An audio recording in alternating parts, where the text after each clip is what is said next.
Let me warmly welcome all of us back to this hallowed chamber as we resume plenary after the Christmas and New Year recess. I trust that the period enables you to engage closely with your constituents, to listen to them, to hear their concerns afresh, and to reconnect with the human realities behind our legislative work. I believe that you have returned better informed, more grounded, more focused, and more determined to serve them with greater effectiveness. I also hope you found time to rest with your families and friends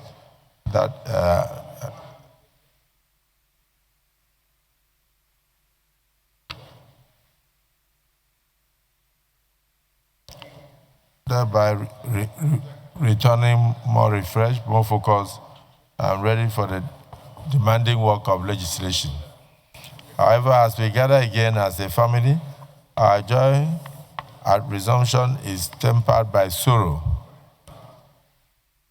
During the recess, death visited this chamber and took from us one of our own very distinguished colleagues, distinguished Senator Godia Akwashiki, who represented the good people of Nasarawa North Senatorial District. His passing is a profound loss, not only to his family and his constituents, but also to this institution and to our dear country. Senator Akwashiki was a committed public servant who brought diligence, humility, and a deep sense of responsibility to his legislative duties. His voice, his presence, and his contributions will be deeply missed in this hallowed chamber. On behalf of the Senate, I extend our heartfelt condolences to his family, his friends and colleagues, and the good people of Nasarawa North Senatorial District. We share in your grief, we honor his memory, and we pray that Almighty God grants his loved ones the strength and fortitude to bear this irreplaceable loss. Distinguished colleagues, I believe we should observe a minute's silence in his honor and pray to Almighty God that a gentle soul should rest in perfect peace. So, distinguished colleagues, between the time we went on recess and today, our nation has continued its steady march through economic pressures, security challenges, social demands, and the quiet resilience of our people.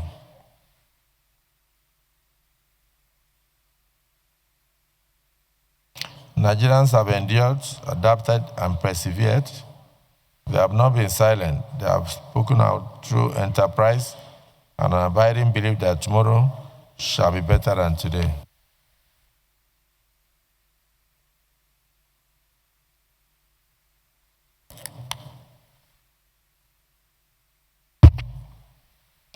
To call for leadership that listens, reforms that work, and a future that rewards efforts, integrity, and honest labor.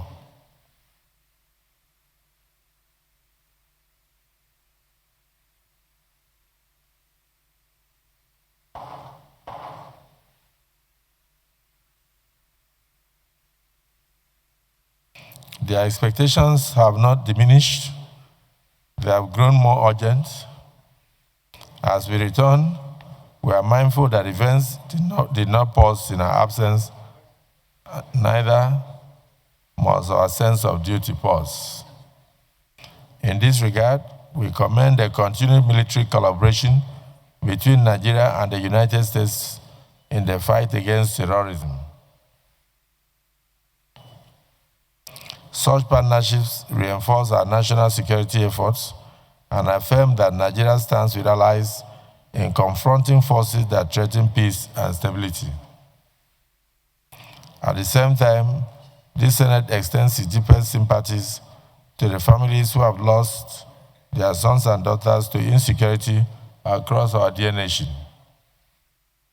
Their grief reminds us that security is not an abstract concept. It's about lives, homes, and futures that must be protected. So, distinguished colleagues, we must also respond with urgency to the warning by the United Nations that as many as 35 million Nigerians may face hunger this year. This sobering reality demands the doubling of efforts through legislation, oversight, and collaboration to strengthen food security, protect the vulnerables, and ensure that no Nigerian is abandoned to despair. As the political season gradually approaches, we call on all political parties and actors to be guided by conscience, civility, and patriotism. Nigeria's unity and stability must never become casualties of ambition. Our democracy is best served when competition is principled, discourse is responsible, and the national interest remains paramount in all our endeavors. We also urge Nigerians to continue to remember in prayers our fellow citizens who remain in captivity within their own country. We must not forget them. Their continued captivity is a national wound, and their safe return remains both a moral duty and a very collective hope of our citizens. Finally, we encourage Nigerians to continue to support the Renewed Hope Agenda and the program of Mr. President, believing that through perseverance, cooperation, and shared sacrifice, the promise of a more secure, a more productive, and a compassionate Nigeria shall be fulfilled and realized. So, distinguished colleagues, the 10th Senate has now entered the final stretch of its legislative journey. With less than 1 year and 5 months remaining in this cycle, we are no longer merely settling into pace, we are approaching the decisive phase. This is the final stretch of the marathon, and it is the stretch that separates participation from performance. It demands urgency without panic. It demands reform without recklessness. And it also demands productivity without compromise of standards. The final phase must be deliberately reform-driven.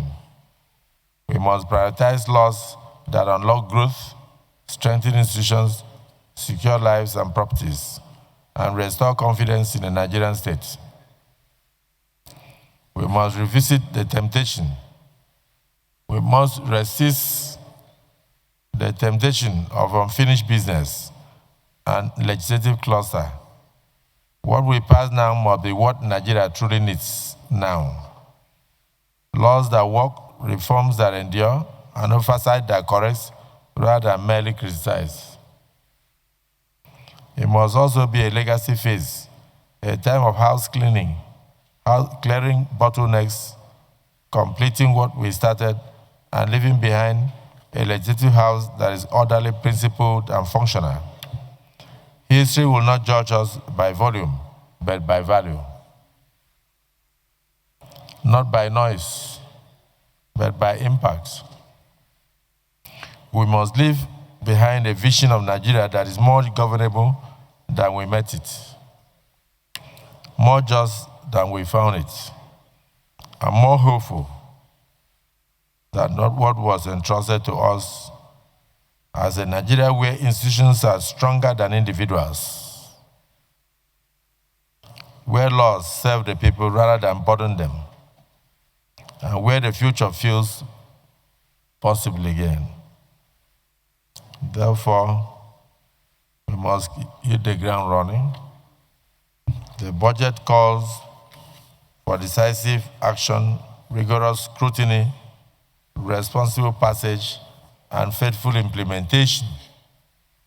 Our work ahead requires sustained collaboration with all stakeholders, including the executive, guided by mutual respect and constitutional responsibility.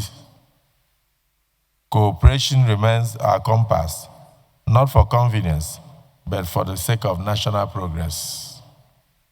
Above all, let us never forget our assignment. We are here for all Nigerians. We are their ears to hear their cries. We are their eyes to see their realities.